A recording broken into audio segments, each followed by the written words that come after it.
1984년 10월 16일 오후 5시 30분경 프랑스의 작은 마을 보주라는 곳에서 집 앞에 나와 놀고 있었던 4살 아이 그레고리가 실종되는 사건이 발생했습니다. 그리고 안타깝게도 그레고리는 집에서 약 7km 떨어진 볼로뉴 강에서 손발이 밧줄로 결박이 된 상태로 사망한 채 발견이 됐습니다. 폭력의 흔적이나 외상 타박상은 보이지 않았어요. 경찰은 이 납치 살인 사건을 원한 관계에 의한 범행으로 판단하고 수사에 돌입했습니다. 그런데 놀랍게도 이 그레고리의 부모인 빌맹 부부, 이 사건의 범인을 알고 있었습니다. 이 부부는 우리 아들을 죽인 범인은 까마귀가 분명합니다. 일명 까마귀라는 닉네임으로 위장한 누군가가 그레고리가 실종되기 3년 전부터 1981년부터 전화를 걸어서 빌맹 가족을 협박해 왔다는 거예요. 곧 관짝에 들어갈 거야. 네가 사는 곳이 어딘지 모두 알게 될 거야. 내가 깜짝 선물을 줄게. 기다려. 하루에 27통까지 전화한 적도 있었다고 해요. 전화 내용은 주로 가족들 사이를 갈라놓는 이간질과 협박들. 이 까마귀라는 놈이 계속적으로 3년 동안 이 가족을 괴롭혀온 건데, 그런데 여기서 한 가지 이상한 건 이런 괴롭힘에도 불구하고 이 부부 경찰에 신고하지 않았습니다. 왜? 그냥 처음에는 단순 장난이라고만 생각했던 거예요. 거기다가 1983년 5월 이게 마지막으로 보내는 편지야. 다시는 연락하지 않을 거야. 내가 누군지 궁금하겠지만 절대 못 알아내겠지. 안녕, 사랑하는 멍청이들아. 이런 편지를 딱 보내고 더 이상 협박 전화 걸려오지 않았습니다. 그러니까 그냥 우야무야 넘어갔던 거죠. 그런데 그레고리가 사망한 직후 자취를 감췄던 까마귀로부터 1년 반 만에 다시 전화가 걸려왔습니다. 내가 그 아이를 납치해서 목 졸라 죽였어. 그리고는 볼로뉴강에 던져버렸어. 이때 이 까마귀가 자신의 범행을 자백한 거예요. 내가 죽였어. 내가 죽이고 그냥 던졌어. 어떻게 보면 까마귀라는 이 사람이 1981년부터 그렇게 협박 전화를 하다가 1983년 5월부터 갑자기 연락을 끊었단 말이에요. 어떻게 보면 이게 좀 빌맹 부부, 이 가족들이 방심하게끔 놔둔 것 같기도 합니다. 방심한 틈에 범행하려고.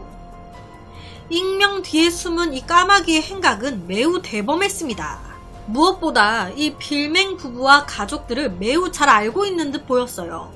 집 안에 오래된 갈등까지 알고 있었습니다.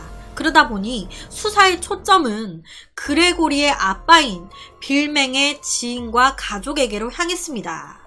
경찰은 빌맹 가족 일원 70명을 다 한 명씩 취조했어요.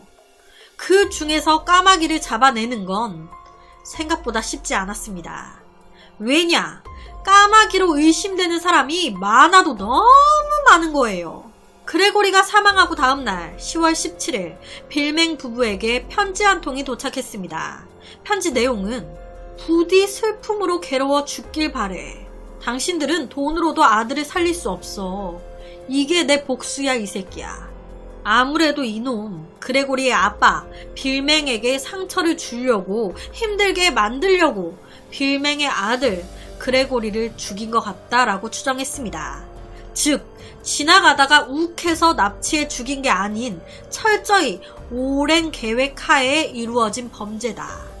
경찰은 바로 이 범인의 필체 대조를 통해 협박 편지 속 필체와 80% 일치하는 인물을 찾아냅니다.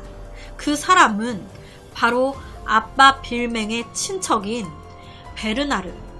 하지만 이 베르나르는 난 억울해요. 사건이 일어난 그 시각 저는 어디에서 누구를 만나 뭘 했습니다. 확인해보니까 이 베르나르의 말이 맞는 거예요. 그러니까 정확한 알리바이가 있는 겁니다. 필적 이외에 또 다른 증거가 발견되지 않으면서 경찰은 베르나르를 풀어줄 수밖에 없었습니다. 그런데 얼마 안 가서 또 다른 비극이 발생합니다. 그레고리의 아빠 빌맹이 베르나르를 총으로 쏴 죽여버린 거예요. 이 가족을 끝까지 나락으로 떨어뜨린 까마귀는 도대체 누구인 걸까? 얼마 지나지 않아 두 번째 용의자가 붙잡힙니다. 사건 당시 그레고리의 팔 다리를 묶었던 밧줄과 똑같은 밧줄이 그레고리의 집 안에서 발견된 거예요.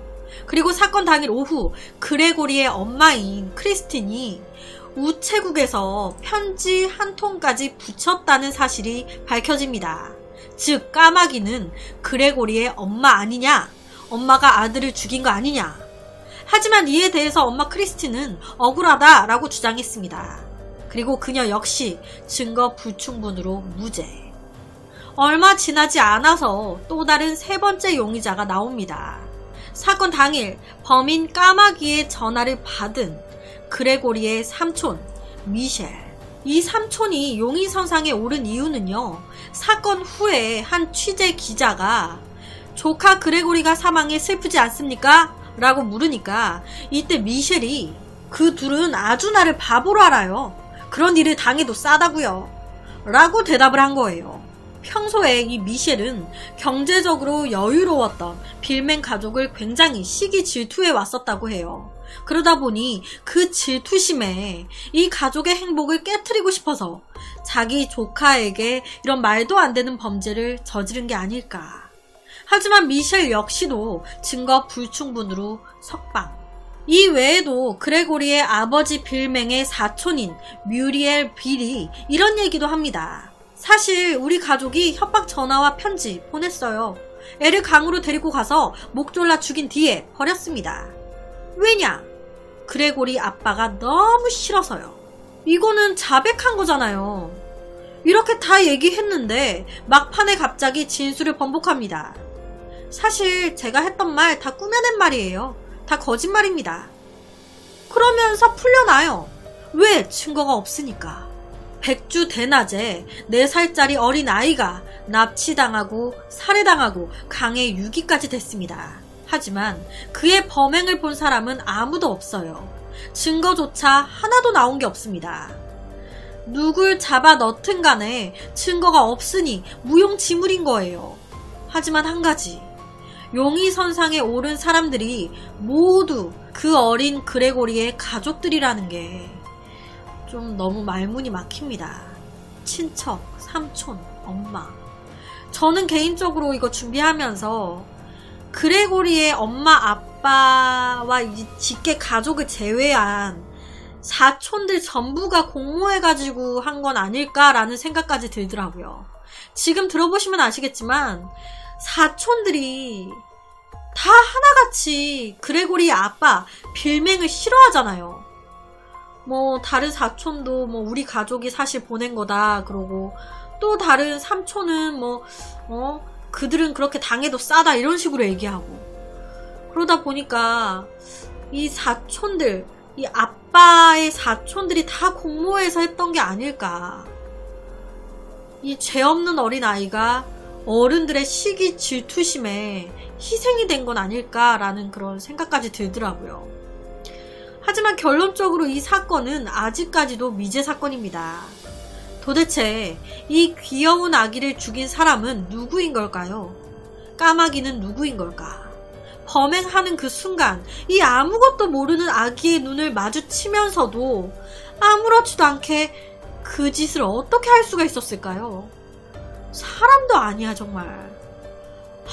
그래서 오늘은 프랑스의 장기 미제 살인사건에 대한 이야기를 가지고 왔습니다.